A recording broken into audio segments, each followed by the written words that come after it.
Oh, the Golden Stallion, the man of tomorrow, Savzu, the rated R radio star, the man that some call the most interesting anarchist in the world today, is here for another Q&A. And actually, I am not alone. You're never alone because I'm really always alone. by your side. You're always there. But what a pleasure, as always, to have the lovely and hyper-intelligent Dr. Stephanie Muprhy on the show. Hello. Yes. Thanks for having me on, Brian. Yeah. I love being on your show. Yeah. We're doing a little Q&A, but I think we're only going to end up doing one question. And we'll kind of let this ride because I don't like these to go much longer than an hour or so.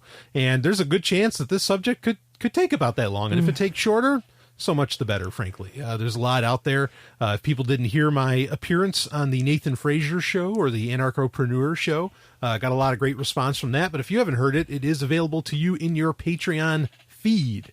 So do, jump in on that. But anyway, why don't we break right into this question? Of course, I'd leave the questioner anonymous, other than perhaps a pronoun, unless they want me to mention their name, and then I will. I have great questions actually lined up for next week's Q&A. That'll be very, very interesting. But let's get into this one, and it's got a little bit of length to read it. So are you ready, Stephanie? I'm ready. Let's do it. Okay, let's do it. Putting on my lipstick right now. Woo, hey. I don't know what's happening during this, but anyway. Oh, it's not during, it's after. Oh, all right. Good deal.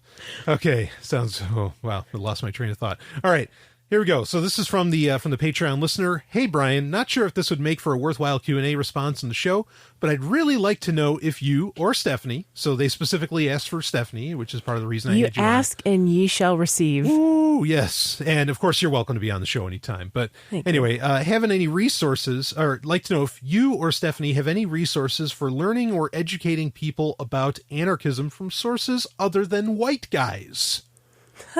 Woo. I like you, questioner. Yeah. I really like you already. I don't even know who you are, but I like you. Yeah. Well, let me keep reading. Let me explain. While I've been an anarchist for quite a while, my wife is not, however.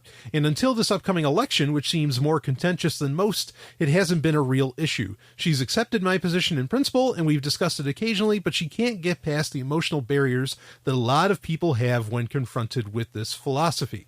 It also doesn't help that I can be a terrible educator when it comes to the topic either, which I think we all kind of start off as terrible educators. I'm not claiming that this listener is by any means. I don't even know anyone who's a good educator in this topic. Yeah. I can think of a few guys that come quick to mind who are really good at being succinct and very quick-witted about it.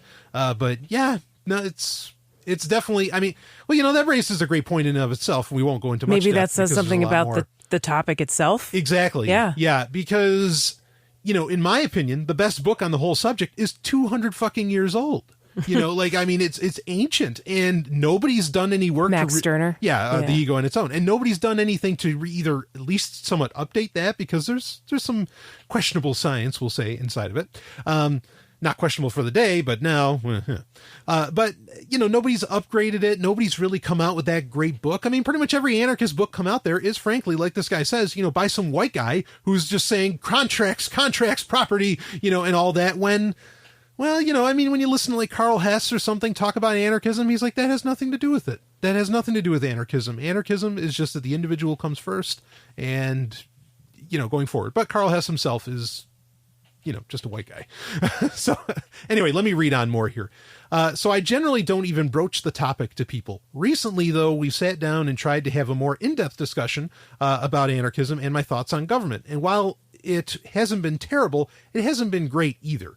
So I decided I'd try to find a handful of short videos online from people I respect who I think do a much better job of explaining anarchism than I can. I let her know that we could sit down and watch them together and stop at any point if she had any questions, concerns, or thoughts she wanted to talk about. After the second one, however, she stopped me and wanted to know, where were the women? Good question. I like your wife, too. Yeah. Listener. Right. Or anybody else for that matter. It's a very damn good question. Yes, it is. Where are they? They must be under here somewhere, right? Like George Bush. Oh, God. Oh, my God. Are they over I shouldn't here? have brought that up. Are they over here? Yeah. Oh, that piece of shit. Anyway, or anybody else for that matter, other than a bunch of white guys. She wanted to hear it from their perspective. I happen to remember that Larkin Rose's wife had some videos on his YouTube channel, so I looked them up and we watched those, and she really appreciated them. Having said all that, though, I'd really like to be able to find other diverse sources. Any ideas? Now, I just want to start... Larkin Rose has a wife? Yeah, I didn't know that. I had no idea. I wondered if it was maybe... Yeah, I don't know of these videos. I thought maybe it was Josie Wales, yeah. That did it. I mean, she's not his wife, just to be clear. But she was just working with him. She was working on with the him. videos. Yeah. And she can do a good job. Yeah. You know, she's very She nice is person. genuinely an anarchist, but she's not married to Larkin. Yeah, right. So, in any case, I just want to say right out of the gate, look, there's nothing wrong with being a white guy. But I don't blame people for wanting to see some diversity, or at least hearing from women, for fuck's sake, about this subject. And it's really, like, other than a few books I can think of, Emma Goldman, or one of the Wilders there. Which one? Not Rose. Rose Wilder Lane. Oh, yeah, Rose. It is Rose. Okay, mm-hmm. Rose Wilder Lane and some others. I mean, there's not a whole lot to be had, Ayn Rand, but... She's not an anarchist, but, I mean... Her work is incredible, mm-hmm. You just have to ignore the appeal for government and IP, and then you end up with something really amazing. Mm. But anyway, go ahead. Isabel Stephanie. Patterson is another one. Wendy McElroy. I mean, there's some names you can think of, but Harriet Taylor. What was her name? John Taylor. Not John Taylor. Whoa. Who is the dude? I can't remember. John Taylor Gatto? No, not John Taylor Gatto. Oh. That's why it's screwing me up. Well, whichever. No, it was John Stuart Mill. That's who. Well, Harriet Taylor Mill was his wife. Right. And John Stuart Mill was like a historical writer that's considered very libertarian, but there's actually evidence that she actually wrote most of the stuff that was published under his name. I didn't know that. That's mm-hmm. very interesting. I read that in a feminist book, not a libertarian book. Which, I mean, not to say John Stuart Mill's work is anything perfect. He wrote, of course, On Liberty, but he comes from a very utilitarian standpoint, which is an actual philosophy. Right. Which they call it, not Lockean. Well, whatever. Yeah. Sorry, yeah. I'm getting confused. That's all right. But utilitarianism, I mean, has its severe flaws, even though it's kind of quasi-hedonistic, or it's quasi-hedonism, which hedonism is certainly a philosophy I subscribe to, just me personally. But in any case, so, I mean, what do you think about this, Stephanie? Like, I think this is a huge question, a huge subject. I think there are some answers, but then at the end of the day, I don't know. Yeah. Well, first of all, listener's wife, you are not the only person to point this out. So, mm-hmm. Congratulations on noticing and vocalizing something that is true, quite frankly. Yeah. If you look around at a group of libertarians, or who are the prominent libertarian thought leaders, or people who are at least purporting themselves to be thought leaders on the internet, you look at them and it's a bunch of white, straight men. Yeah. There's barely any women. For people of color, forget it. Yeah. Maybe a few LGBT people, but then, not many lesbians for sure. Well, I've said not many non-binary individuals, not many transgender people. There's a few gay men, but there's not many of other LGBT people. Yeah. I mean, I've even said it many a time that, look, we don't need one more white talking head on fucking YouTube talking about this shit. Like, I'm sick of the ones that are already there. We don't need another one. So anyway, there's continue. a phenomenon where, where, like, for example, there's a class at Harvard about race that is taught by a white man, mm-hmm. right? And it's like, does anyone see a problem with that? And so she's noticing something and pointing something out that is true, and that's a valid observation. So the first thing I want to do is validate her observation that, yeah, it is not a very diverse group of people, and there seem to be only a certain, I guess, group whose viewpoints are represented and who are the loudest talkers, and that being the group that's basically the dominant group in society when we look at societal power structures, and we're talking about white males. Yeah, I'll second everything you just said. Mm-hmm. I think it's absolutely true. So anytime you see a group of people that are all belong to dominant groups, you start to think, okay, why is that? Mm-hmm. Where are all the other people? Where are the people who look like me? Where are the people who are not male? Yeah. Where are the people who maybe grew up in the same kind of neighborhood that I did, or whatever? Or, where are the people who who you don't typically see every day, who are maybe transgender or who are not able-bodied or whatever. You know, where's the diversity of human beings in this movement? Yeah. And why aren't I hearing from anyone except for those in the dominant groups? Yeah, I mean, and I can mention, there's Thomas Sowell, there's, what's now I can't think of his Walter name. Williams. Yeah, that's it, Walter Williams. Yeah, I think both of those are more generally considered conservative or Republican kind of people. Not really anarchists, as much as Walter Williams will talk about, Frederick Bastiat. And we can talk about them in a minute, and we can certainly talk about the female anti-feminists like Lauren Southern and this is gonna get heavy. What's her name? Karen Strong. Whatever. Yeah, the female anti-feminists and the black conservative economists and blah blah blah. We can certainly talk about that. But I think it's completely reasonable to ask the question, where are these people? So where are they? Well, that's a complicated question. But I think anytime you see a group like that, you start to think, is there something about these ideas that is inherently alienating to people who are not part of these dominant groups? Is there something about the philosophy itself that is unfriendly to anyone except these people who already enjoy certain advantages, or should I use the P word, privileges in society, unchosen because of who they were, because of who they are. Yeah. So, and who they're perceived as by other people. Well, and that's a good question. Is there something about libertarianism or anarchism that is unfriendly to people who are not white straight men? I say no, but when also we have to define what is libertarianism and what is anarchism. Sure.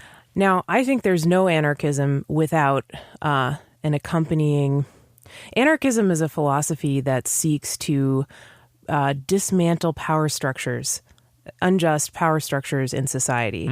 It wants to get rid of power over dynamics, such as that of the state over the individual. Right. Now, and it seeks to dismantle hierarchies, authority, right? Unjust, unearned, authority. Authority or respect should be earned and given voluntarily, not enforced and put in place by force. So I think when you believe that, and if that's something that's really important to you, you might call yourself an anarchist. But how could you believe that without also believing that there are not just power structures that are enforced by the state over all the citizens. There are power structures that are enforced by men over women. Sure. Or by male-appearing people. Or even masculine-appearing people over feminine-appearing people. That doesn't just include women. That includes trans women. That includes gay men. That includes... anyone who's perceived as feminine or having feminine traits, because masculinity is valued and femininity is devalued. And that's the power structure of males over females. There's also power structures of white people over non-white people in American culture. And they look slightly different, whether you're talking about Asian people, Black people, Latinos, Latinas. Sure. What have you, but there are power structures of white people over people of color. White people are the dominant group in America, and historically, they have not just culturally, but through the law, and not that long ago, legally, culturally, and otherwise oppressed other people. Sure, absolutely. And you can even think, something as simple as, or not as simple, because they're not simple, but you could think of something like the Jews, where, they had a completely separate set of rules, no matter what country they lived in Europe, that they had to go by.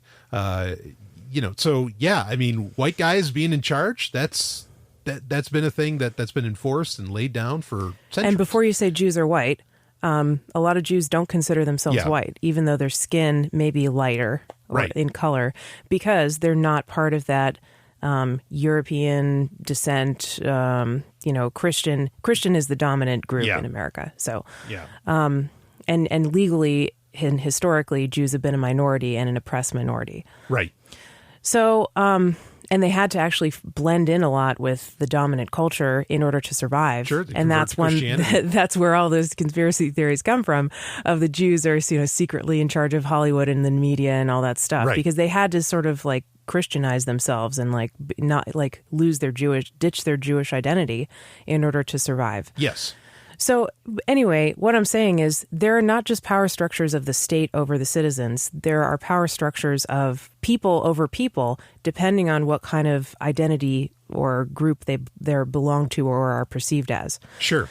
And I think if you're an anarchist and it's important to you to dismantle power structures, you cannot ignore those people over people power structures, the cultural power structures. Yeah, I totally agree with that.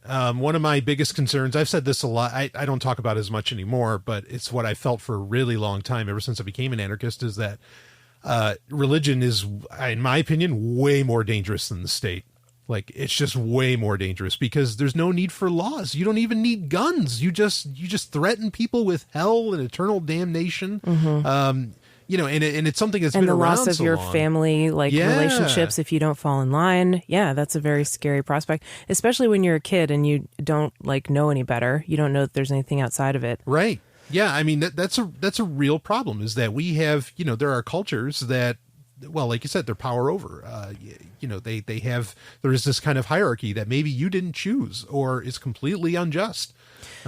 Now, anyway, go ahead. Another type of power structure that often goes in with that ideology that I just described is the class struggle.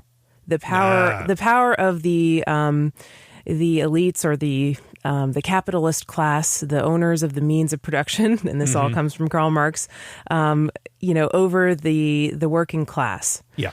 Right. And so there's this class struggle where there's the bourgeoisie who want to sort of join the ranks of the capitalist class, and they're sort of apologists for the whole system, and they kind of keep it going. And they're just, interested in creature comforts and keeping their nice lifestyle up and not rocking the boat.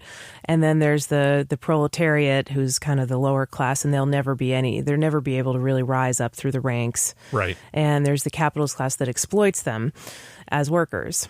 And now that is where I think a lot of people who would identify as libertarians run into trouble, because they are staunchly pro-capitalism, and they see capitalism as a good thing. And in doing so, in trying to reclaim that term capitalism, what they really mean by it, I think, or what was really meant by it in the discourse on libertarianism over the last, in modern times, over the last maybe 30, 40 years or something, maybe 50 years. What I think was meant by embracing the term capitalism is embracing free markets. Because what we saw historically around the world was, all these nations and all these governments that were hostile to free markets, and were trying to have the state take over all these functions that should have been fulfilled in the free market. Yeah. And then we end up with breadlines and total disasters, and the centrally planned economies don't work. And so then there's this group of people, libertarians, economists like F.A. Hayek and Murray Rothbard and Ludwig von Mises, who say, no, the free market is the best way and the most compassionate way of making sure everybody gets what they need. There's no way you can do it centrally planned. You have to just let people be free, and they will provide everything everybody needs. It's not going to be perfect. Yeah, everyone's not going to be completely equal, but we won't be equally poor. And it's the only way to allow for prosperity. What causes poverty? Well, maybe the better question is what causes prosperity, and free markets cause prosperity. So all these libertarians really had a boner for free markets. Right. And they had all these economists, great economists, good thinkers to back it up. Sure. But in the process, I think embracing the term capitalism and sort of the intention of free markets, I think they began to overlook some of the nasty sides of that could be associated with, quote, capitalism. Right. There's kind of more than one definition or meaning that people use for capitalism. You have crony capitalism. I mean, there's capitalism itself. Sure, absolutely. Yeah, there's crony capitalism, which is, of course, when, private companies sort of get in bed with state interests, and then they manipulate the market in that way. and they, do favors for each other, and they get kickbacks and give the politicians money. And, then there's also the idea of, this has nothing to do with really politics or the state, really. But what I'm about to say is, like, there's a lot of people who might be in the circles that we run in, like where people might call themselves libertarians, anarchists, whatever, who don't want to work for a boss. Yeah. Now, why don't they want to work for a boss? Why do they want to have their own business, work for themselves, or work from home or whatever? Well, it's because they realize that when you have a boss, you don't have very much freedom. Because the boss can tell you what to do. The boss pays you a salary of less value than you're generating for the company. That's the definition of, like, whenever you work for a company, whatever they pay you, whatever wages they pay you, is going to be, you're going to be generating more value for the company than what they pay you. To be profitable, that's kind of how it has to be, right? Right, that's how it has to be. Yeah. And in exchange, you get the, quote, security of a good job and everything.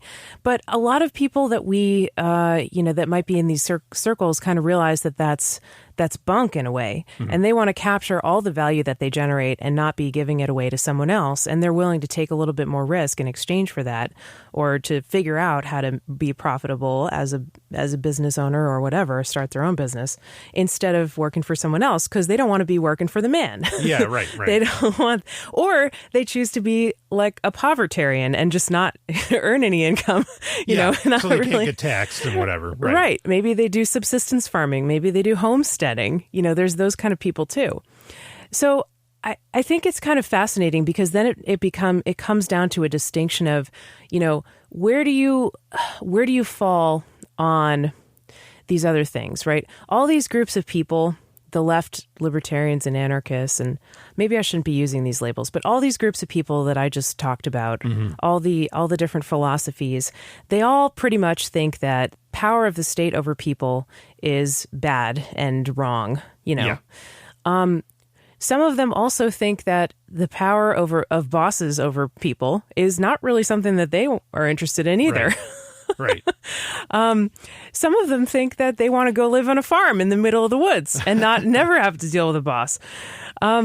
Some of them think that it's a really big problem that Europeans came to this landmass years ago and essentially invaded the land, killed a bunch of Native Americans, Native people, and took over and became dominant. And ruled over them and have been oppressing them ever since. Some people think it's a big problem that, if you're driving while black in America, you run a hugely higher risk of being violently roughed up or even killed than a white counterpart of the same person. The only difference is that they're white and you're black. You are at higher risk for violence. There are some people who think it's a big problem that, if you're a transgender person and you, for example, try to go to the bathroom of the gender that you identify as, you might get beat up, or you might get some Christian protesters standing outside the store and protesting against your right to go to the bathroom where you feel comfortable. Some people think it's a big problem that sexual abuse of women is so rampant and victims are rarely believed. And there's a huge amount of actual rapists who go free because the crime is never reported. It's never taken seriously. It's not prosecuted.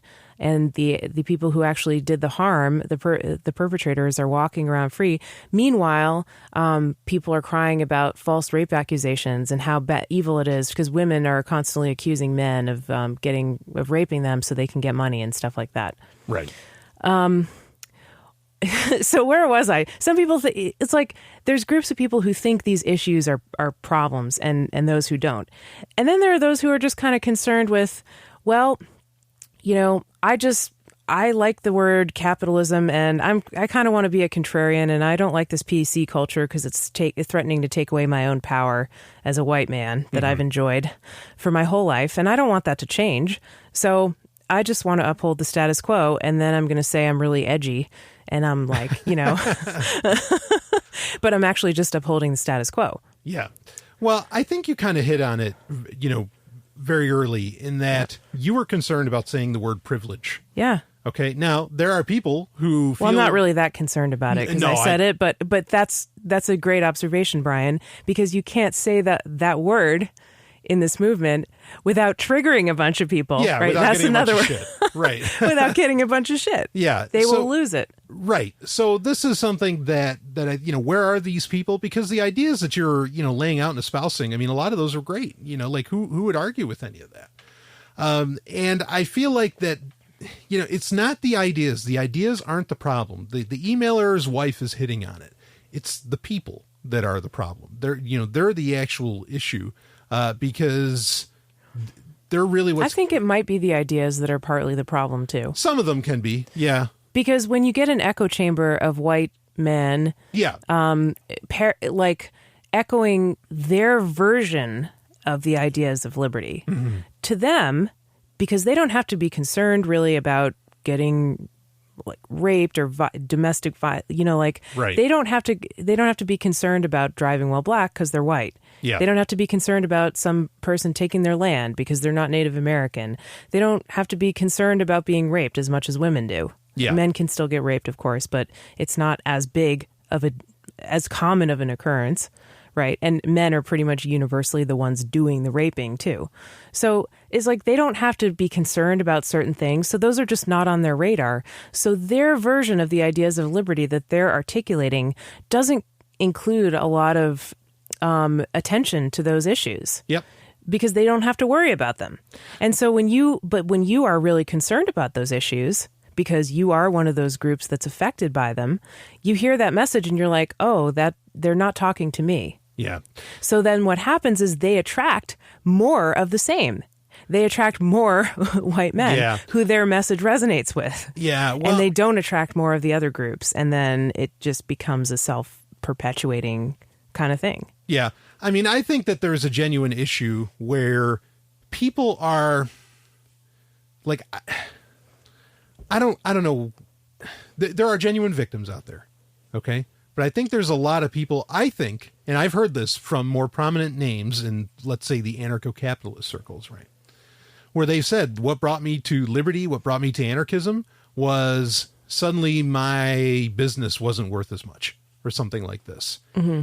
And so I think they feel oppressed and they start to banner around what they see as their own oppression and ignore the rest. Like they're like, no, you're not oppressed. I'm oppressed. I deserve something. And it's ironic because a lot of these people will talk about how, Social Security's bad. Welfare is bad. You got to pay to play. You got to earn it, blah, blah, blah, blah, blah. But then really, I think a lot of these, quote unquote, white guys we're talking about, I think they walk around with an entitlement mentality of that. No, the state screwed me. I deserve things. I think they walk around thinking that they're heroes.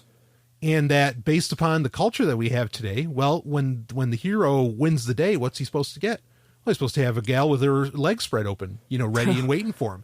And yet they're not there. And so then they complain about that, that, oh shit, I don't have, how come there aren't any women? I want this kind of woman, blah, blah, blah. It can be easy to come off as entitled when you don't have much of an awareness of other people's problems. I mean, right. I do feel for the person who says like, oh, my business was worth this much and now it's worth 3% of that. Sure, that sucks. That sucks. That's a huge loss, especially when you've worked so hard for it. But that's not the only type of oppression that's out there. No, right. And to ignore people who feel that their life has been threatened, or that they've been violated, or that they've been attacked, or like physically in danger, right, emotionally in danger, whatever, all of it, is just not looking at the whole picture. And you're right. Like a lot of libertarians do come off as entitled. And I think it's easy to see if you're not one of those people who's enjoyed all those privileges your whole life. You see them talking and you're like, oh, well, they're just upset because they're losing some of the power that they've always enjoyed. Sure. Yeah. I feel, I don't like there is an attitude that comes off in anarchism, from these people kind of that we've described, that I think is a huge turnoff. I think the concentration on like the idea of well, don't worry about it. We got to get markets free. Then everybody can be happy and all this. And it's like, no, it's more than that. That's what you were saying, is like that they're just like, they're so centered on this idea of markets. And I'm not saying they're not important. They certainly are. Okay. But when that translates, when that argument of the only thing that matters is the non-aggression principle, right? Yeah. You've probably heard that. Oh, yes. And they start to argue that, well, anything that's outside the NAP doesn't even matter. And then they start going off the deep end and defending people having sex with very young girls. Yeah. Or defending people doing emotional abuse that does everything short of physical abuse, but is only emotion in the realm of the emotional. Well, it's what they say. As long as it's voluntary, right? That's all that matters. As long as it doesn't violate the NAP, as long as you don't use force or covert fraud or whatever, then you're fine.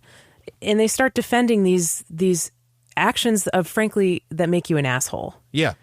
And then pretty soon they're just defending their supposed right to be an asshole, and that's not compelling. That's not persuasive. Right. Nobody wants to defend your right to be an asshole, Yeah, no, absolutely. It's like the people who are like bitching and moaning and complaining about how they have to adjust their thinking so that they can call a transgender person by the pronoun or the name that they want to be referred to as. Mm-hmm.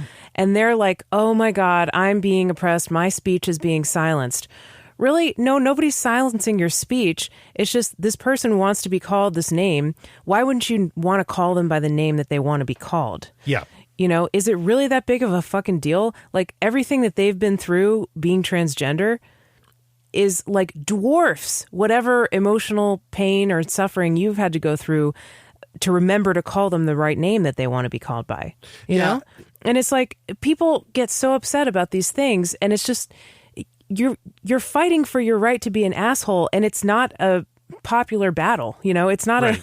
it's not a hill it's worth dying on, right? It's just like, don't be an asshole. Yeah. Right? Like, is it that hard? I want to not be an asshole. I want other people to like me. Mm-hmm. I want to treat people with respect and dignity and the way that they want to be treated. And I'm happy to educate myself a little bit in order to do that. Well, yeah. And I mean, and I again, you're hitting on it, I think, is that this is, and I'm not the first person to say this. This actually comes from a guy who describes himself a capitalist. The market is a process. It is not the end game. It is not the end all be all. It is a process. Okay. That maybe can help you get to individual freedom and all that. But I think, like you were saying about the NAP and all this, I think people lose sight of the fact that, no, this is about individuals first and foremost. It's about respecting individuals. I mean, some would argue that's the entire notion behind property, is just that it is a kind of a byproduct of respecting another human being.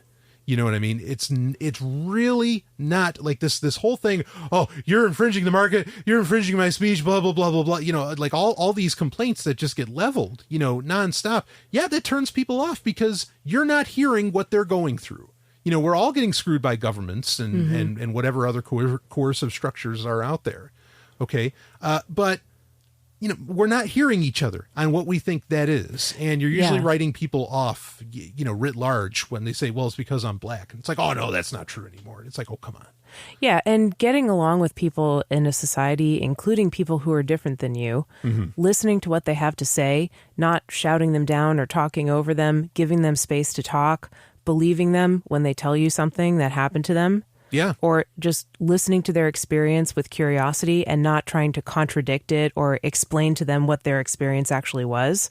Because you're not the one to do that. They're trying to tell you something about what they experienced. And then you're shutting them down and you're saying, oh, well, no, it wasn't actually that way. This is, let me tell you what you really experienced. Like, that is being an asshole. And that is not voluntary interaction. Mm-hmm. I mean, it is a type of voluntary interaction, but it's not a pleasant one that creates the desire to have more voluntary interactions. Right. It makes them want to go away from you. Yeah. It drives people away. Yeah. So I think that's it. I mean, I think that's a big part of it, is that these people, anarcho-capitalists, anarchists, whatever, they don't listen to other people's problems. They just, they're like, oh, no, this is the actual problem. Like, get rid of this and that'll be fine. And it's like, yeah, but does that person really know that? Like, do they, experiences vary. It's a lot of misanthropes because it's a lot of people who, didn't fit in very well. Sure. And it's not always a bad thing to not fit in. Sometimes you don't fit in, and it doesn't mean there's anything wrong with you. It just means that you're marching to the beat of a different drum, and that's totally okay. But I think when you talk about libertarians as a group, it really attracts a lot of people from the fringes. And some of those are nice people who are marching to the beat of a different drum. Mm-hmm. And some of those are people who really want an environment that's a safe space for assholes. Sure. Like you said on Facebook, Brian, you came up with that phrase, but I love it. Yeah. They want a safe space for assholes because they're assholes. Yeah. And that's why they don't fit in. And in some cases, they're overt nap breakers or whatever. Mm-hmm. They just have no interest in following the nap. They just want a bunch of people who will hem and haw and wring their hands about the philosophy of, oh, are they really breaking the nap? Yeah, they're an asshole, but like, are they really doing anything morally wrong? Like, should we not talk to them anymore? They want a group of people who are confused about that and who will tolerate their abuse. Yeah. So yeah, libertarianism attracts a lot of fucking weirdos and abusers and sure. and fraudsters, and people in the community don't appropriately deal with them by disassociating from them. No, and it's due to, varying reasons. It could be a certain degree of charisma maybe that the person has, all kinds of things, or they're handing out some kind of favors or something. Mm-hmm. But I'm curious. I guess I'd like to hear like a more direct response. Yeah, I was just thinking that too. Yeah, well, I'm like on my point of, how to put this. So you have you have this idea of the market and how people interact. They use contracts, trade, all this different stuff. Now, we've seen cases in recent months and years, I've seen it, where this these contracts and this concept of trade and all that gets applied to love. Okay. Yeah. And it's like, okay, well, I have a contract here that says you need to act this way, and this way, and look, it's a contract. You need to fucking deal with it. Now, I've gotten a lot of shit in my years on Sovereign Tech for being kind of against a lot of the popular concepts of contracts because, and I said, this is what's going to happen is people are going to like effectively enslave other people. It's going to get ugly. And now we're starting to see cases where that's absolutely true within anarchism itself. And it's just crazy. So I guess like I want a more direct response from you on like this idea that they're concentrating too much on perhaps other ideals like market and all this different stuff. And they're not starting off with the individual. Like, how do we respect a human being? What do you think about that? Yeah, I think that shows, and the point that a lot of it, like the way a lot of libertarians treat children. Oh, now there's certainly a wide variation here. There's definitely a lot of libertarians who come from sort of a hippie angle, and they're into homeschooling and unschooling and peaceful parenting and natural parenting and stuff like that. But there are a lot of libertarians who do not respect children. Sure. And by that, I mean they don't treat them like a full human being. Right. Like they don't have needs, or they don't have, they don't need to be treated with dignity and respect. They will hit them when they would not hit an adult. Mm-hmm. They will talk about them in very mean and disparaging ways, in some cases to their faces. They will subjugate them and like boss them around and make them do certain things at certain times, like i.e. school. Yeah. Send them to school. So yeah, I think it shows. I thought when you said a more direct response to, you were referring to the question of like basically where are all the women? And, well, I do want to get into that next. Yeah. Okay. Yeah. So we can go there. Okay. But it sounded like your point is that, yeah, there is clearly a lot of lack of respect for the individual, and there's like this holding up of these two ideas, say the nap and the market. And I'm not saying they're bad ideas. They're not.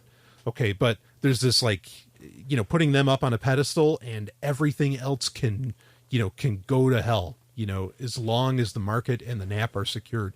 And it's like, wow, that just seems so off to me. Because everybody's so different. And yeah, it's like, what are your priorities? Right. your priority to uphold this notion that says basically it's perfectly fine to be an asshole as long as you don't cross a certain line? And even if you do cross that line, it's okay, and you can be forgiven if you're popular enough, basically. And if you're if you say the right things.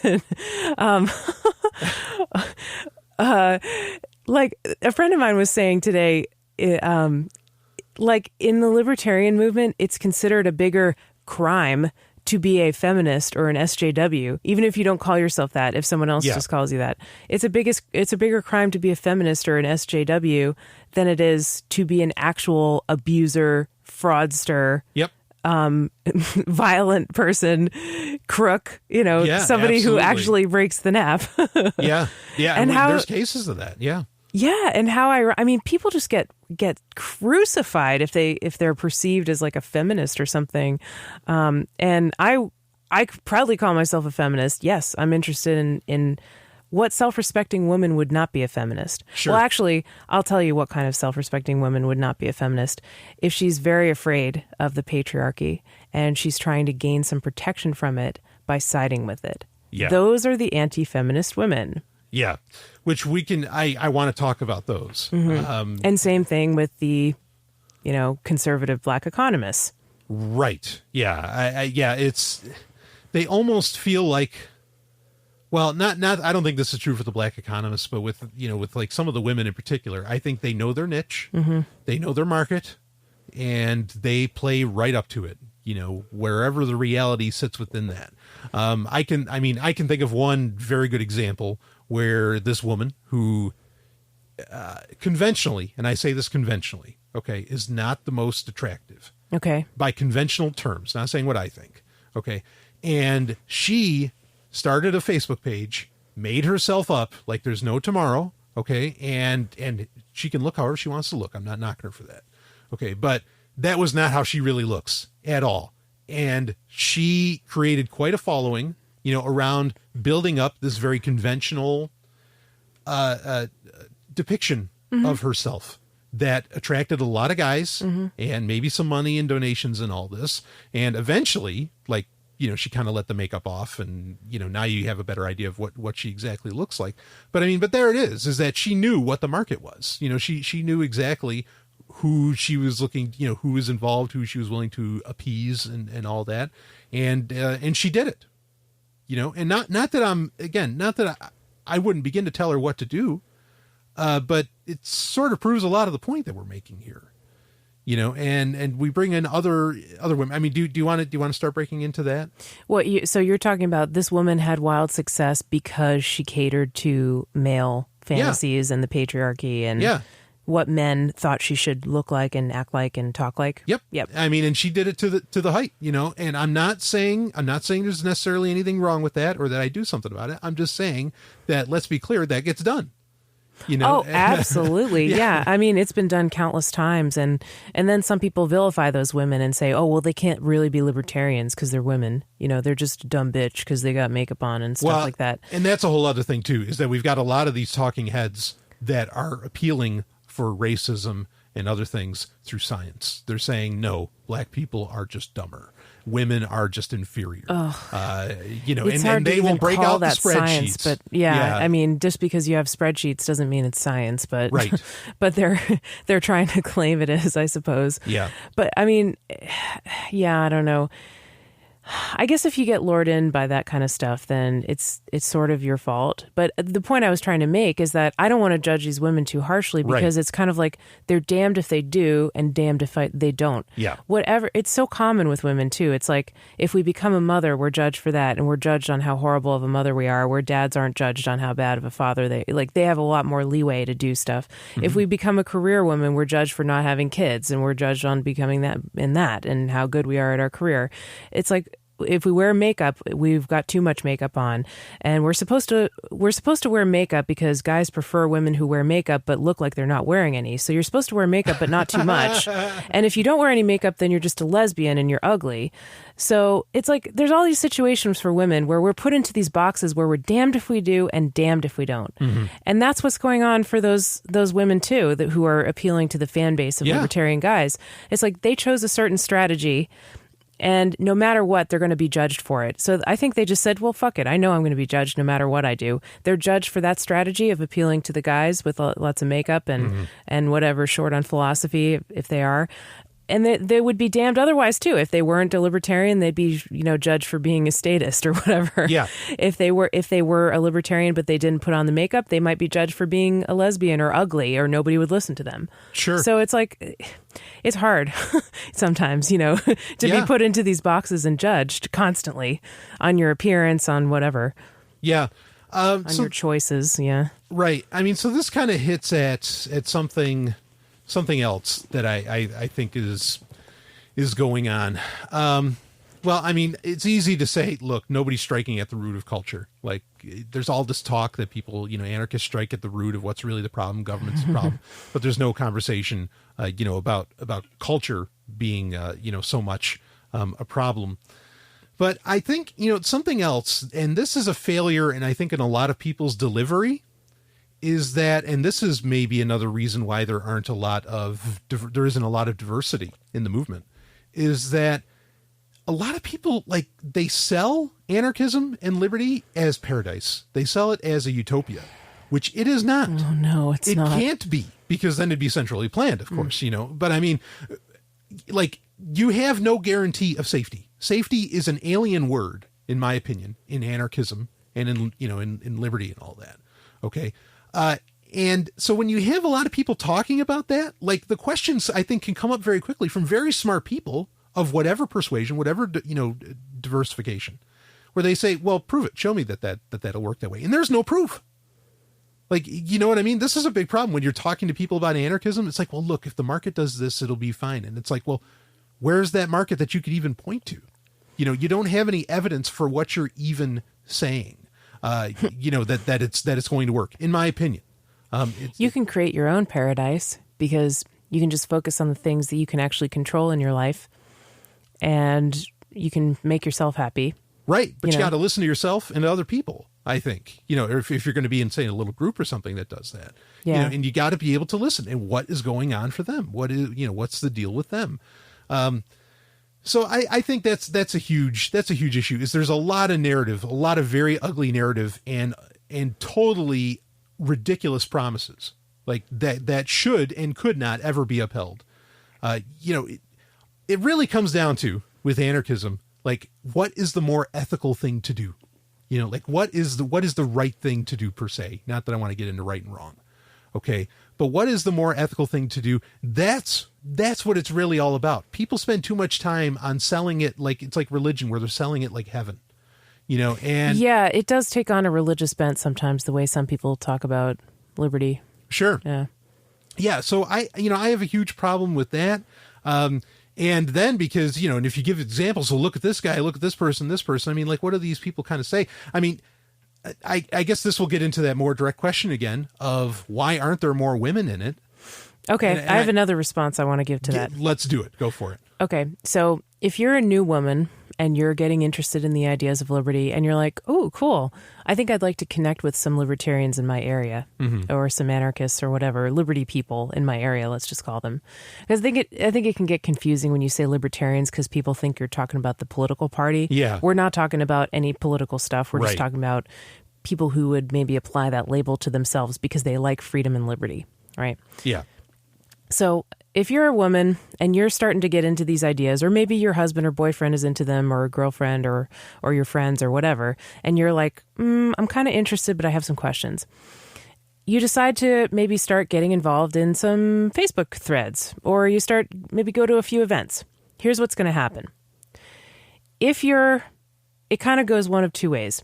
If you're pretty and young and perceived as single and sexually available, the guys will come in and swoop onto you like sharks that smell blood in the water.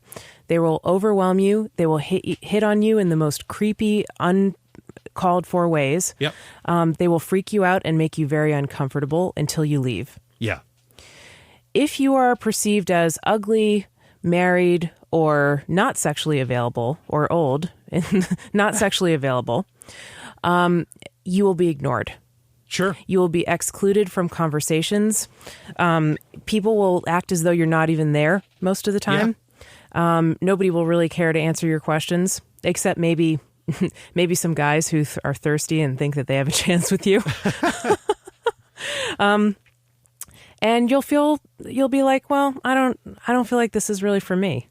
Mm-hmm. And in both of those cases, you won't be able to find any other women around, or very few other women around, to lean on for support and to talk to and say, hey, did you girls have the same experience as I did? Because this is what happened to me. Yeah. Because there's so few women that have stuck around. Yeah. And so you won't have support, you won't have anyone to talk to, and then eventually you'll just throw your hands up and if you manage to last, you might encounter some women who actually actively oppose what you're saying and say, oh, well, you must be some kind of feminist. You're saying that you didn't like it when those guys hit on you, that you felt uncomfortable? What are you, an SJW or something? Are you being taken in by feminism? Did you know feminism is really evil and it was created by the government and Karl Marx, and it's a government program to destroy the family, and women shouldn't even be allowed to vote. We should really repeal that amendment and that kind of thing. Yeah. Like you'll get those kind of people. Yeah. And then you'll get all the chorus of guys that come in behind them and say, yeah, let me explain to you how it actually is. And then they'll shout you down. They'll mansplain, which means they'll shout over what you're saying is your experience, and they'll try to explain to you your own experience of something in their framework. Right, which goes back to them not listening. Yes, exactly. Yeah. Showing zero self-awareness and zero empathy, and basically showing that they are not listening to you at all. Yeah. And they're only interested in shouting you down. And if you manage to last, you'll probably get into some Facebook threads that go down exactly like that. They'll start out kind of civil, and then a man will kind of jump in and contradict you and say, oh, actually, it's like this. Yeah. And, there's just not much curiosity. There's not much listening, and it's not a very fun place to hang around. So you'll leave. And that's why there are no women. Sure. I think it's a snake eating its own tail in many ways, I think. Yeah. I mean, and it gets bad because then the guys that are like, oh yeah, I want these women. I want women in the movement. I'm looking for a lover that understands taxation is theft, blah, blah, blah. But they start using phrases like, if I don't get them, I'll die. They fall prey to all the cultural bullshit, that exists around a lot of that. That exists around what a man-woman relationship should be. I mean, we're not even Brian, women are evil. A woman probably made the decision to circumcise you, and women are actually responsible for all the evil in the world because they're the ones who spend the most time with kids and raise the kids, and they're bad. And, women usually win custody of kids in divorce hearings. And a woman can falsely accuse a man of rape and totally ruin his life. So therefore, women are just bad. I love those rationalizations get laid out so often, and they're hilarious because, again, striking the root. What's the actual problem? Not women. Problem's the fucking court existing. Get rid of the goddamn court. That's the problem. Women aren't the issue. And so many of those statistics are cherry picked and very questionable. And they, I mean, if you look at violence, like victims of violence, the most deadly thing to women who are of not less than middle age, basically of childbearing age, is men. Sure. It's murder and domestic violence. They get beat up and in some cases killed because violence escalates. Yeah. By men. Usually they're male partners. And it's just a truth. Yeah. Women feel intimidated by men sometimes because men are capable of doing great physical harm to them. Sure. And yes, I know people are going to say, well, women can hurt people too. Yes, they can. But who most often perpetrates violence? Men are overwhelmingly the perpetrators of physical violence and murder. Okay. And rape. And that is always in the back of every woman's mind, consciously or unconsciously, when she's dealing with men, especially with a group of men, when she's outnumbered by a group of men. Yeah, that's the thing. Again, nobody's paying attention. Nobody's listening. The act of walking down the street in a city, nice. It could be the poshest part of town too. Okay. But that very act is so night and day between it being a man walking down the street or a woman walking down the street. It is just, it's just different. That doesn't mean that there's some difference in the genders per se. It's just that there's this cultural narrative, of real problems. I mean, and this is the thing is that, this kind of, for me, it sort of gets back to it that I think a lot of the quote unquote white guys in anarchism, liberty, and all that, like, I think they have this feeling of entitlement and that they've been victimized, and in some ways they have, but that doesn't mean the rest of the world hasn't been. And in some ways, they just don't have a clue because they haven't lived the experience of being a woman, right, or being a person of color, or being a transgender person, or whatever, right, other marginalized groups. They've only lived in their own shoes, and so that's the only thing they know. But having said that, a little curiosity about what it's like for other people goes a long way. Sure. Toward building bridges and toward not being an asshole. Sure. toward being able to get along and make everybody feel comfortable and want to hang out with you. Yeah, absolutely. I mean, there are, I don't know, I remember a few years ago, this idea that we're past racism and all that was kind of popular. No fucking way. Yeah, I think the past year has really put the kibosh on that. Well, just look at the election. I mean, I saw this tweet the other day. Well, two tweets. One of them said, "The greatest irony is a white male billionaire thinking the system is rigged against him." Is what Trump says. The election is rigged. Now, I don't really dispute that the election is rigged, because it is. Oh, it is. Maybe the election itself is not necessarily rigged. Maybe it is, but everything leading up to it is rigged.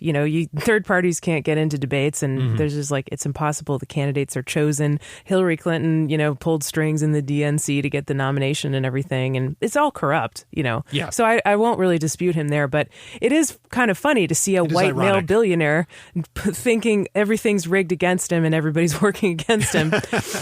And the other one was, can you imagine if Obama, during the 2008, the lead up to the 2008 election, had been accused of rape, bragging about grabbing women's pussies? There's just no fucking way he would have gotten away with that. Yeah, that would have been a black man trying to do the same thing that Donald Trump is doing. Yep. It just wouldn't fly. There's just no way he would be maligned. He's been one of the only presidents that hasn't had sexual scandals, Well, right. Unless you count, I guess, the conspiracy theory about Michelle Obama being a trans woman. But I mean, that really just strikes me as a racist thing. It's like Alex Jones is saying, because he doesn't understand. Anyway, so, yeah, I mean, and also, look at all the shootings of black people, the high-profile shootings. I mean, bunch of them. Yep. Look at the murders of, transgender people that occur all the time. Look at the Dakota pipeline protests in the Native American land. They're just steamrolling over it.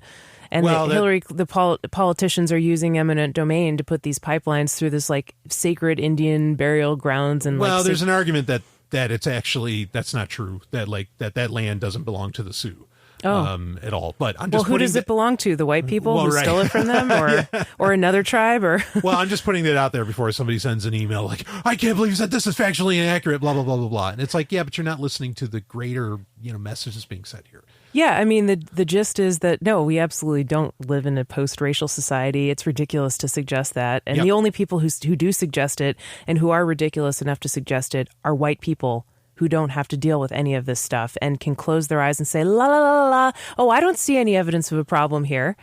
There's no racism. I've never seen racism. Yeah. Well, yeah, because you're a white person. Right. I'm reminded of the people that say, it's oh, I was spanked as a child and I turned out fine. My answer is always the same. You want a second opinion on that? And whether or not you're fine? I like that. I mean, and that's the thing, is that people they totally ignore. They will not listen about it. And, stop selling people, really, stop selling people this paradise. Stop selling them all this other shit. I mean, the system we're in doesn't work, and does it really hurt to try another one? I mean, I guess maybe it could. I don't, we don't exactly know. All we know is that the way things are done right now are completely unethical. They are against the individual. They are against, humanity, black, white, woman, man, blah, blah, blah, blah, blah. There's just too many power structures in society. Society is made up of these power dynamics that are unchosen. It's sure. Getting rid of the state would be a start, but I just, those power dynamics are part of the state. They're in the laws. They're in who the legislators are. They're in who the politicians are. Right. You know, they're part of the system. They're in the jails. They're institutionalized. Yeah. Racism, sexism, homophobia. Yeah. So I don't think you can have one without the other. You know what I mean? I don't think you can smash the state without smashing some of those other power dynamics too. No, I agree. I mean, and to back to my example of religion, you know, the bottom line is that there are people out there who could have a really crazy day or get a little bump on the head, and they will think that God told them, I need to go kill this person. Mm-hmm. And they will go do it. You know, like it's part and parcel of, say, their faith or whatever. And I'm not being particular on any faith, you know, in saying that. Okay. But like, that's the thing is that, okay, like these are great ideas. Sure. Let's get rid of the state and all that. But like, there's so many cultural forces that are reinforcing a lot of what we're talking about here. Violence. Yeah. Violence and yeah, that when you said, there are people who would kill for their, you know, because of their faith or whatever. Mm-hmm. I mean, that's a great point to bring up because so many people talk about like Muslim terrorists, right? Yeah. Well, guess what? There are Christian terrorists, white tons of them. Christian terrorists. Yeah. They do things like bomb abortion clinics all the fucking time in America. Or even in the Middle East. Like people don't know this. A group of white people took over a government building with guns and didn't get charged with anything. Right. Or they got off or whatever. I'm talking about the Bundy thing. That whole... well, you just shared an unpopular opinion. Anyway, keep going. Well, I'm not saying I wanted them to get like in trouble or go to jail or anything. It's just that non-white people would not be able to get away with a standoff like that. Yeah. Oh yeah, no, they would have been off instantaneously. Yeah, like, I mean, they wouldn't have. Even they wouldn't have made it. They wouldn't have. They would have been shot. I mean, I know there was one person who was shot, but like the people who remained didn't get. They got off. They're not in jail right now. Mm-hmm. It's miraculous, and it only happened because they're white. Yeah, no, I'm with you on that. I mean, and even in the Middle East, like there have been white Christians that have tried to bomb mosques. They tried to bomb. All kinds of various holy sites, the Dome of the Rock was back in the 90s. A guy tried to do that because he wanted to bring Jesus Christ sooner. Oh. Because he felt like that's what needed to happen. How did that work out? Yeah. I mean, what's the state going to say to that? You know, like there's something wrong. It just comes down to this us versus them kind of mentality, this in-group, out-group mentality. And that's the source of so many problems in the world is people see each other as not another human being who's like a little bit different than me in some ways, but an enemy because there's like, it sounds cliche to say it, but that it really is true. Like the arguments that people are making about immigrants now, they're coming over the borders illegally. They're having too many babies. They're taking our women. They're taking our jobs. They're bringing diseases. They're stupid. They have low IQs. They're violent. Their values are incompatible with our values. Right. Those are the same exact arguments that people have been that every culture has been making about every other kind of immigrant since the beginning of time. Yeah. It's literally the same shit over and over again. And how people don't see that, it's only because they're so afraid because they've been persuaded and convinced into this sort of us versus them mentality where they see others as enemies. And that's the kind of mentality that starts wars. Yeah, and actually that's right on, because this is something I think that could turn off a lot of people too. Where's the diversity? Well, we've got a lot of people in anarchist and libertarian circles that are all like, or liberty circles that are all, Western civilization. We have to save Western civilization. Western civilization is the best. I mean, you are like categorically dismantling and disregarding entire swaths of people, that did nothing to you, but like they don't matter. I mean, like this really that in-group out-group stuff really happens, and it is a huge issue with it.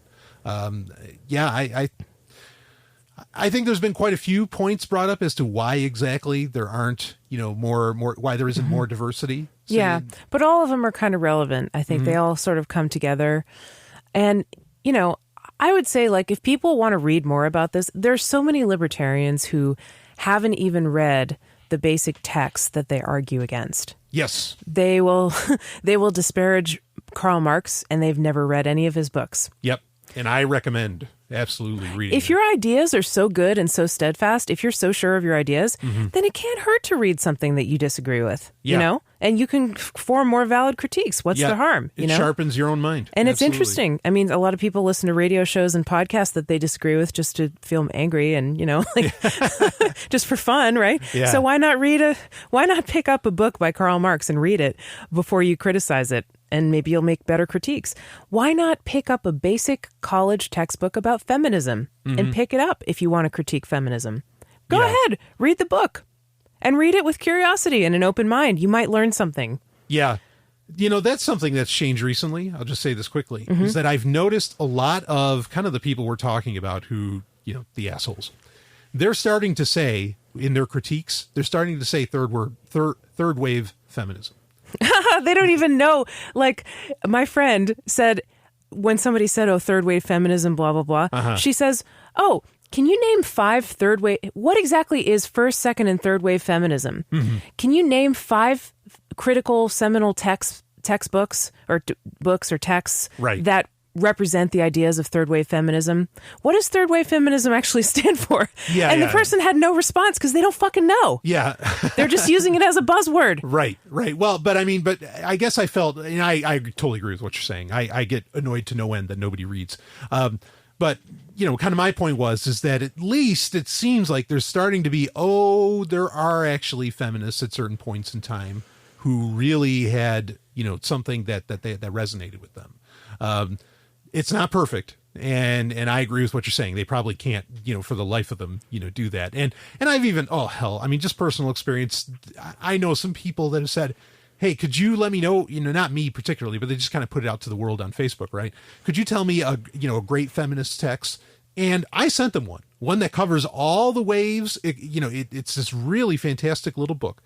And, well, not little, but they just disregarded it.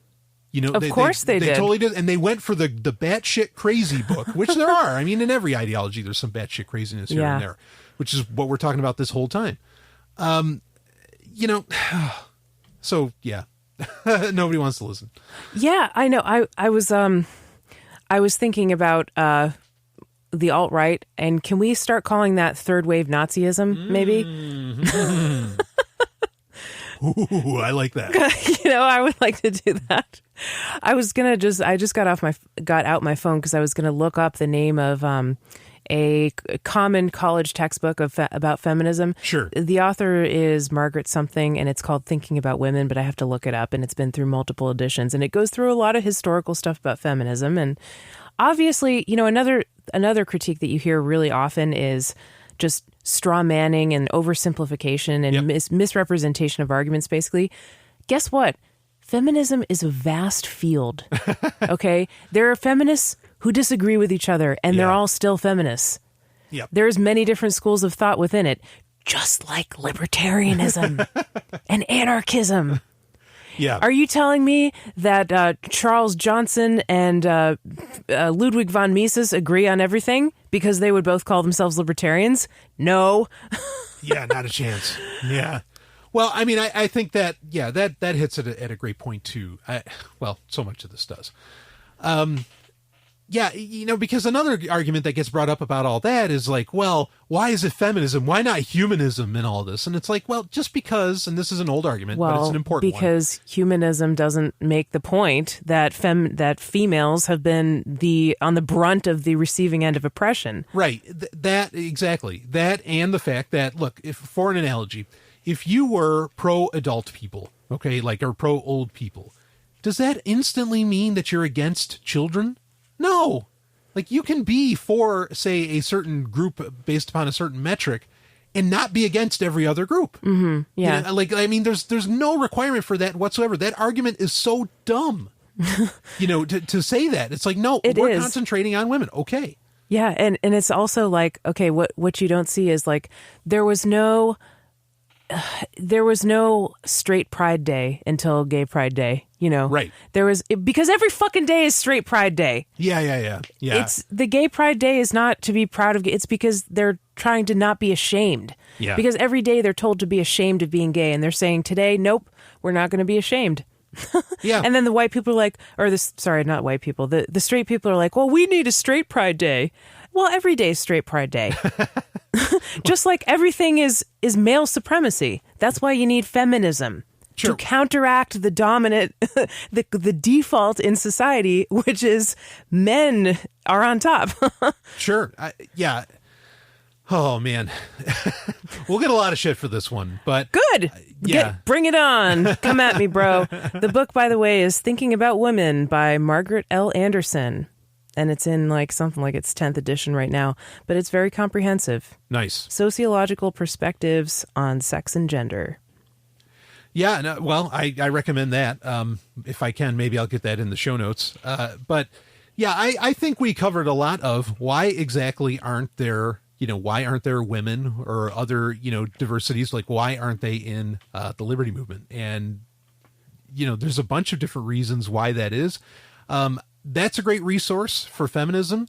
Here's the sad part. There is no great resource, in my opinion, for, that doesn't come from some white guy, and even then it's debatable if it's a great source, that discusses anarchism, and that discusses it from the perspective of somebody who's had to deal with what it's like to, say, be a woman and walk down the street or drive while black or something like this. Mm-hmm. It doesn't exist. It's to coin the phrase, or to use the phrase, it's a market opportunity, obviously, but then I almost feel bad that they wouldn't even get listened to.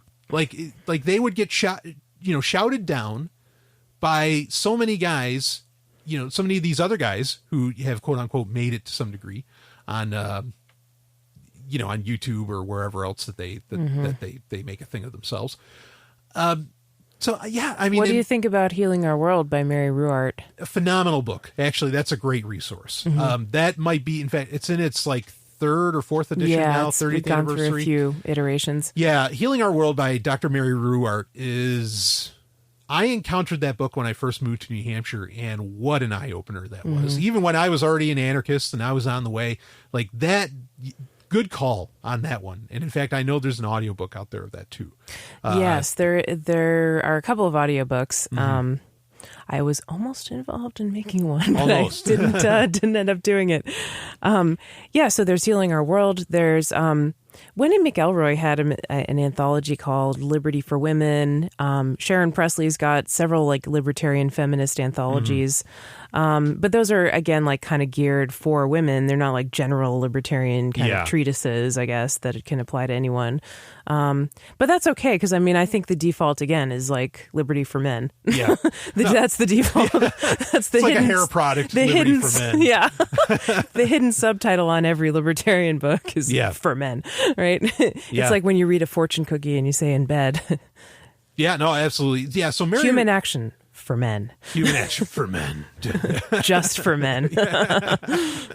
Mary Ruwart's Healing Our World. That's a good call. Why I didn't think of that, I don't know. But that's the book I would look at, that I would point at as far as getting that down. But I mean, as far as somebody that's like, that does a YouTube video to sort of break it down, I don't know anybody. I mean, honestly, like there aren't a whole lot of white boys, to put it simply, that I would recommend to watch their video to explain liberty. I really, I don't know who exactly they would be. I mean, there are funny videos out there that I think can lay out the problem with the present system and why it just has to go away, regardless of what the other system may end up, shaping up like. And there's really no one way that should shape up, in my opinion. Brett Veinotte has that very funny, if I can think of it, I'll put it in the show notes. Oh, yeah. Where it's about how libertarianism ruined everything or something. Yeah. That's hilarious. Yeah. And it just kind of shows like how this really unethical, thing that is the government, et cetera, is coercive force, would just keep repeating itself, and that you just got to get rid of it whole cloth, before you can dream of doing anything. By the way, there is one white boy I'd recommend, Wes Bertrand. Yes. Yes. But he approaches things from like more of a psychological perspective. Yeah. And he knows how to be part of society without being an asshole and like not turn people off, Yeah.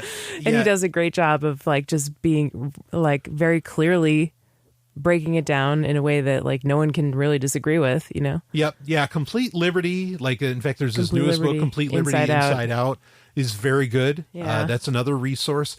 But just thinking of the YouTube videos, I can't really think of ones that I'd want to say, check those out. Like, even, there's that one, what was it, a Prax Girl? Uh-huh. Like, the funny thing about that, and I'm not knocking it, okay, but like, she's not Prax Girl, she's an actress. Right. Like, it wasn't another person, a man, wrote all the scripts. Yeah, so and she just said it. Right. I mean, so I don't even necessarily recommend that, but she was like ridiculously popular and got to speak at engagements, and it's like, wait a second. Yeah, but she didn't show up, remember? Oh, that's right. Yeah. Her handler showed up, but she didn't show up. Yeah. So, whatever. I'm just saying that it's very tough to get that different opinion, and to get that perspective. I think that the emailer's wife's looking for, and I understand that, and it's a shame that's not out there. It really should be, in my opinion. So, I feel kind of bad about our answer to her question, but I don't want to sugarcoat it at the same time. Yeah. What I said will happen. Like, if you don't believe me about what I said will happen when you're a woman and you come into Liberty circles, try it for yourself. Go out there and try it. And you might see that exactly what I said happens, because I've seen it happen to so many women. And it's even happened to me. And I guess, why have I stuck around? I don't know. You could say I haven't really stuck around. There are times when I don't go to any events. Libertarian events. I just kind of sit in my house and do my work, which isn't like a Liberty job. I have my own business, but it's not a Liberty thing. Yeah. I have some Liberty clients, but I'm a voice actor, and I do all kinds of audiobooks and videos and e-learnings and phone systems and everything else. And most of them have nothing to do with libertarianism. Sure. Right. Yeah. That's a whole other subject that I think we've touched on briefly in past Q&A episodes with you and I, where like, how about that term libertarianism, huh? Yeah. Do we still want to use that? Oh, gosh, yeah. After weeks like this, I feel like I don't. Yeah. I still, like, the ideas of freedom are solid. I've not, abandoned the ideas. It's just that the community leaves a lot to be desired.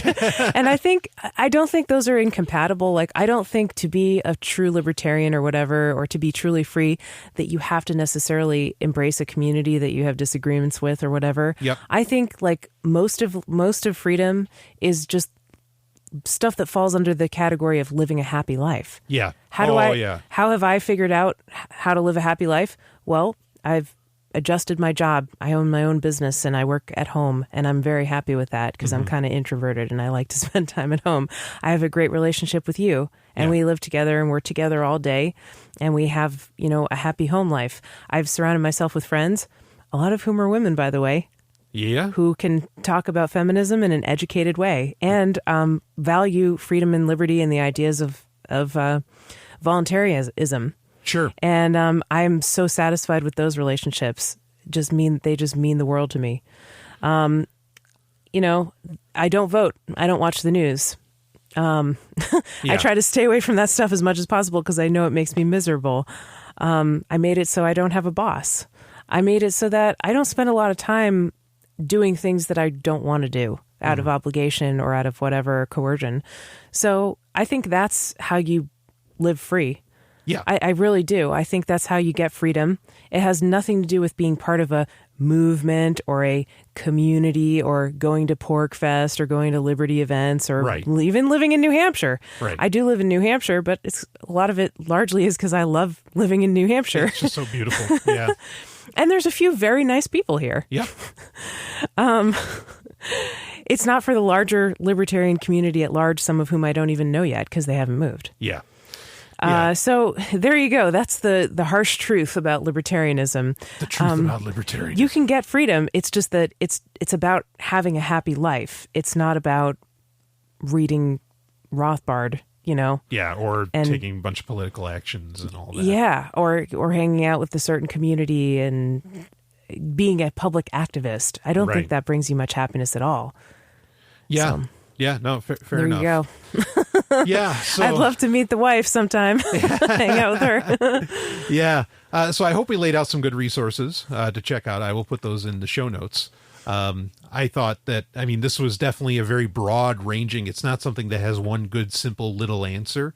And unfortunately for like a lot of the quick fixes of, not fixes in fixing something, but fixes in, injection of like what, I don't want to say what real anarchism or anything is about, but what all that's about, they're hard to find, there's going to be some reading involved, and maybe somebody could make it. That'd be awesome. I'd love to see it.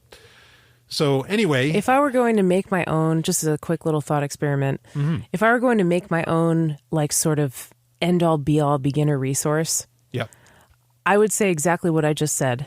Freedom is about living a happy life. Yep. Yep. And ignoring the state as much as you can, as much as you possibly can, without putting yourself in too much risk or jeopardy. Yeah. And that's really it. Yeah. And you can have it right now. Yeah, absolutely. For the most part. Yeah, no, I totally agree. I say that often, that I think you can get 99% of the way there. Like, I think you could get a little group of people together, even if you wanted. And about the only thing you'd end up having to pay might be property taxes, like on where you're living. But even that could be somewhat debatable. Yeah. But I mean, I think you can get 99% of the way there, and there's nothing wrong with wanting to live that life. And if people see you happy, maybe they'll want a piece of that too, or like they'll want to know how you got that happy. And they might mimic, or follow suit, which, hey, all right. So anyway, anything else you want to get out there, Stephanie? Oh gosh, I'm kind of scared to release this episode, but I mean, not that scared. I guess it's been kind of a long time coming. I'm a little worried that we might have sounded angry or something, but I'm not angry about it. It's just like sometimes people's ignorance and lack of self-awareness is kind of shocking and startling to me. Yeah. No, it's hard to believe. So if I sounded angry, that's why. It's more like just shock. Like I can't believe people would be assholes to this degree. Yeah. No, well, I mean, we experience it. It's not like we're in some kind of vacuum and it's just not true, blah, blah, blah. I mean, if people got to start taking screenshots of just how off, so much of these people, I mean, it's okay to be angry, frankly, but yeah, I don't think we sounded that angry. You I don't know. I don't think like you ever never really sound angry. That angry. Like, I know when you get fired up, and I love it, and everybody loves it, and they can tell that you're passionate. I hope they like it. But yeah, not like me. I mean, I get angry. Like it gets. I have to use my own microphone, folks. That's a little inside joke. Yeah. I'm worried that Brian's going to break my microphone sometimes with his voice, so I tell him to use his own. Yeah. So, which is also mine, but... there it is. Anyway.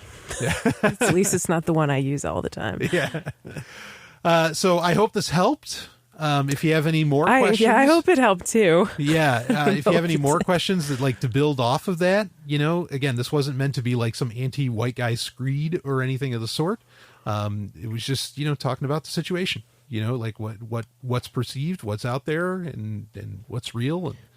Yeah, so much of this is not anti-white guys. It's just that white guys and just guys in general can get so overconfident, arrogant. They usually err on the side of overestimating their abilities, their competence, their skill, their greatness, their everything. Yeah.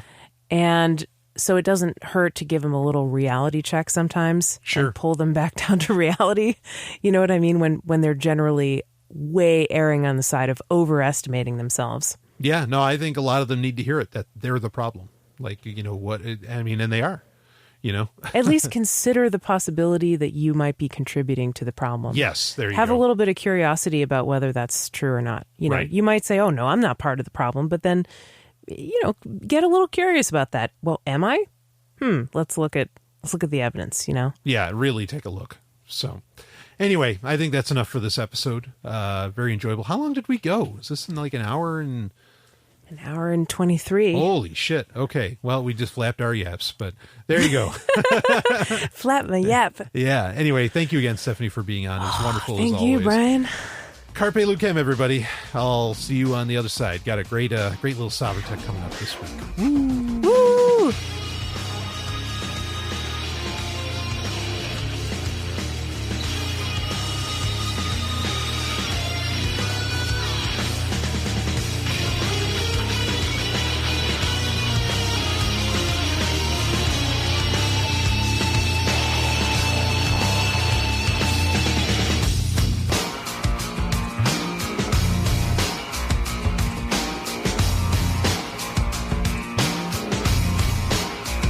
You just experienced Sovereign Tech. Go to sovereigntech.com, that's SOVRYN tech.com, and connect with us there. Find links from today's show and catch our podcast feed. Sovereign Tech is copy heart. Copying art is an act of love, and love is not subject to law. So please share the show however you like. Welcome to the evolution.